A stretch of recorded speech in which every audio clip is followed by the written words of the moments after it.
Kim at Paulo, na bahala para sa mga fans na ipinagtanggol silang dalawa sa bashers. Ang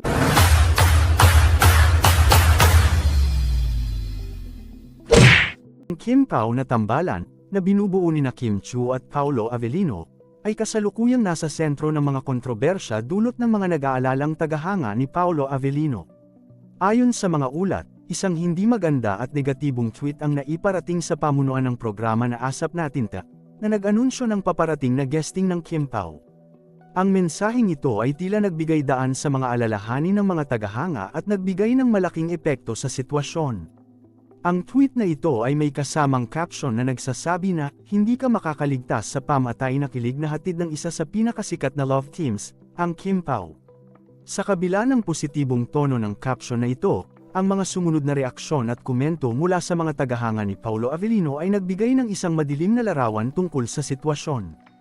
Ang mga reaksyon ay tila nagpapahiwatig ng mga pakikialam at negatibong motibo laban sa Kim Pao na tambalan, na nagbigay diin sa pag-aalala ng ilang tagahanga. Makalipas ang pag-anunsyo ng guesting ng Kim Pao sa Asap Natin Ta, isang tagahanga na nagpapakilalang tapat na supporter ni Paolo Avellino ang nagbigay ng kanilang opinyon. Sa kanilang mensahe, sinabi nila na kung sakali mang mawala ng sigla ang Kim Pao, maaaring magdulot ito ng hindi magandang epekto sa reputasyon ni Paolo Avellino.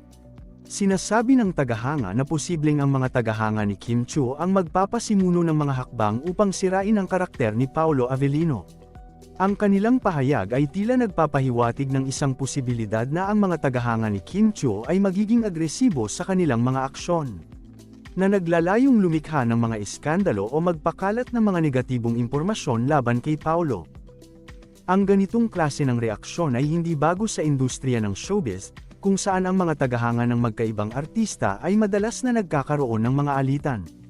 Sa mga ganitong pagkakataon, ang mga social media platforms ay nagiging pangunahing arena para sa mga opinyon at komento, na nagiging sanhi ng pagtaas ng tensyon sa pagitan ng mga tagahanga.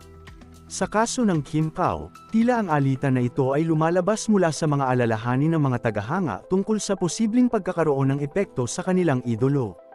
Isang mahalagang aspeto na dapat isaalang-alang ay ang epekto ng ganitong klase ng reaksyon sa mga artista.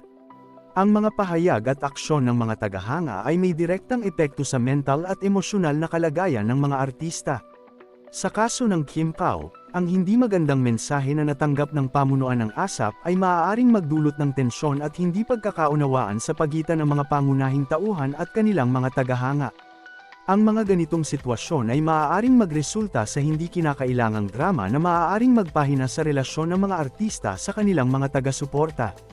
Sa pagtatapos, ang mga ganitong klase ng alalahanin at reaksyon mula sa mga tagahanga ay nagpapakita ng mas malalim na isyu sa loob ng industriya ng showbiz. Ang mga alitang ito ay maaaring magdulot ng hindi pagkakaintindihan at hindi pagkakasunduan, na maaaring magresulta sa negatibong epekto sa mga artista at kanilang mga career.